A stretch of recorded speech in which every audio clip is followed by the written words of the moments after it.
Bonjour à tous, c'est un plaisir de vous avoir avec nous dans ce nouveau numéro de Gatingo sur Tout TV Africa. La France vient de lâcher à son tour Macky Sall, le président sénégalais. Stéphane Séjourné, le ministre français de l'Europe et des Affaires étrangères de la France, a appelé Macky Sall à respecter la Constitution et à fixer une date pour l'élection présidentielle dans les plus brefs délais.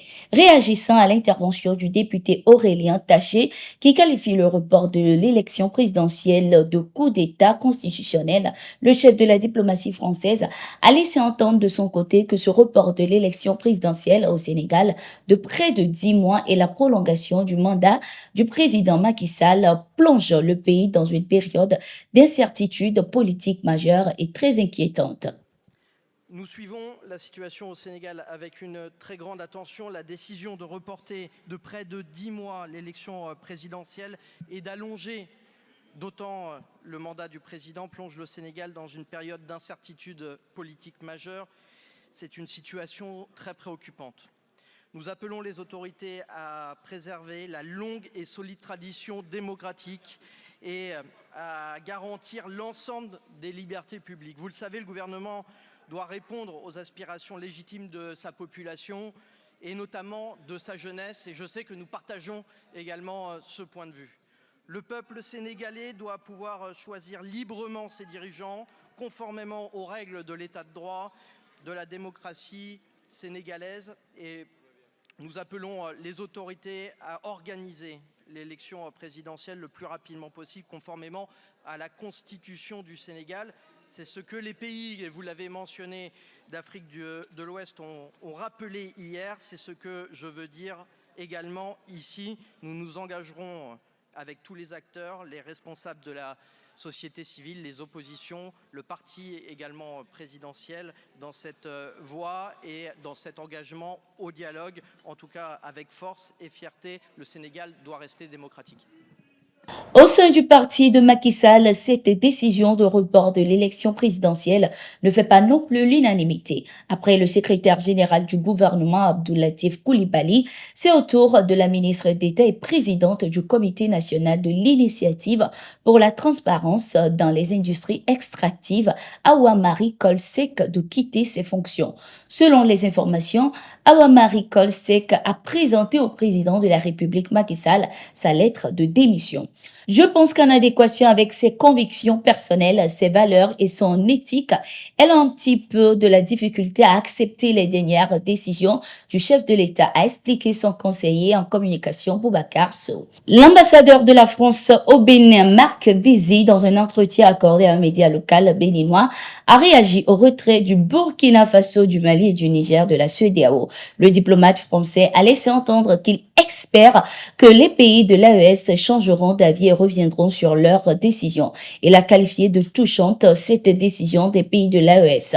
J'espère que ça va pas durer, c'est quand même assez consternant. C'est malheureux pour les populations parce qu'à la tête de ces pays, il y a des juntes militaires qui prétendent qu'elles œuvrent pour le panafricanisme. Or, le meilleur panafricanisme, c'est précisément d'être dans des organisations régionales pour travailler ensemble, mener des projets ensemble, conduire la démocratie ensemble. Donc, elle quitte une organisation régionale qui est faite pour ça, a-t-il indiqué. Cette semaine, les pays de l'AES, notamment le Mali, le Burkina Faso, le Niger, ont réitéré le caractère irréversible de leur décision de se retirer de la communauté économique des États de l'Afrique de l'Ouest, CEDEAO. Dans leurs différents communiqués, ces pays ont évoqué la caducité des tests de la CEDEAO.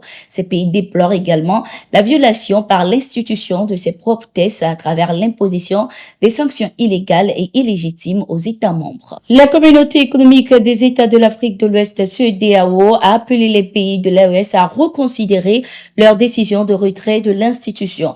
Lors de la réunion ministérielle extraordinaire du Conseil de médiation et de sécurité qui s'est tenue ce 8 février 2024 à Abuja au Nigeria, les ministres des Affaires étrangères et de la Défense des États membres de la CEDEAO ont exprimé la nécessité d'unité et de solidarité pour surmonter les défis communs. Le chef de la diplomatie nigériane a de son côté déclaré que le choix de retrait des 3 pays de la CEDEAO ne fera que nuire aux populations avant d'indiquer que la CEDEAO maintient la voie du dialogue, de la conciliation et de la diplomatie. C'est pourquoi nous continuons d'exhorter ces trois pays à rester et à suivre la voie du dialogue et de la réconciliation. Et la CEDEAO va redoubler d'efforts vers la diplomatie, vers le dialogue, vers la réconciliation, a-t-il indiqué. Les Sénégalais sont de nouveau invités dans les rues ce 9 février 2024 à travers un communiqué pour une protestation contre le report de l'élection présidentielle dans le pays. La note, largement diffusée sur les réseaux sociaux, appelle les manifestants à se rendre au lieu de prière en étant vêtus de blanc et des couleurs nationales. Les auteurs de cet appel de manifestation sont pour l'heure inconnus, mais certains opposants, notamment Anta Babacar Ngom et Thierno Alassane Sall, ont confirmé leur volonté d'aller manifester. Plusieurs personnes ont été déjà arrêtées dans le cadre de ces manifestations contre le report de l'élection présidentielle au Sénégal.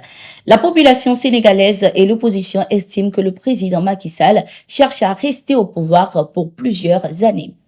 Au Venezuela, dans la capitale de Caracas, le ministre des Affaires étrangères du Burkina Faso, Jean-Marie Karamoko Traoré, a rencontré Adolphe Godoyo, le directeur exécutif de l'agence bolivarienne pour les activités spatiales ce 8 février 2024. Ceci dans le but d'échanger sur le renforcement de la coopération entre les deux pays. Lors de cette rencontre, le chef de la diplomatie burkinabé a émis des souhaits de coopération avec l'agence bolivarienne de Venezuela qui dispose selon lui des systèmes qui répondent favorablement non seulement à leurs objectifs du futur dans la sécurité spatiale, mais également avoir un contrôle sur les conséquences des manifestations climatiques. Le directeur de l'agence bolivarienne de son côté a laissé entendre que leur agence dispose plusieurs sites de télédétection par satellite, des systèmes de technologie bien structurés qui leur permettent d'avoir des informations aérospatiales de bonne qualité et qu'ils sont prêts à partager ces connaissances avec toute autre nation qui en voudra. Nous sommes arrivés à la fin de ce numéro de Gatingo. Merci d'être resté avec nous. Nous sommes en continu sur nos différentes plateformes et sur notre site d'information, le www.toutafrica.com. À tout de suite.